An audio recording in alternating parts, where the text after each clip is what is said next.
Si Mark at ang kanyang asawa ay naghiwalay at nag-file ng petition for annulment of marriage. Subalit, ang korte ay hindi sila pinagbigyan at dinismiss ang kanilang petition for annulment of marriage. Ayon kay Mark, maaari ba silang mag-file muli ng petition for annulment sa iba namang dahilan? Mark, under the general rule, hindi ka na maaari pang mag-file muli ng petition for annulment of marriage dahil nag-set in na ang tinatawag na res judicata o bar by previous judgment.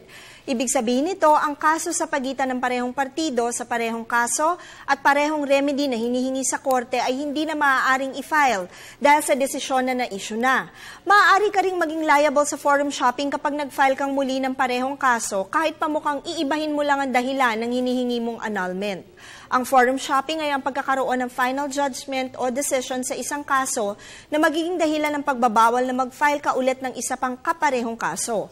Pareho ang partido, pareho ang karapatan o remedyong hinihingi sa korte at pagkakapareho ng facts nito na kapag nagdesisyon ng korte ay maaaring maging kabawalan na sa parte mo na mag-file ulit ng kaparehong kaso. Ito ay ayon sa kaparehong kaso sa Supreme Court ng Malion versus Alcantara, GR number 141528 noong October 2006. Tandaan na ang aming opinyon ay limitado lamang sa mga impormasyong inyong ibinigay sa amin at maaari itong mag-iba, depende pa sa karagdagang detalye. Patuloy po kayo mag-email sa PTV4newscenter@gmail.com. Attorney JJ Jimeno Atienza, ang inyong bisig na batas.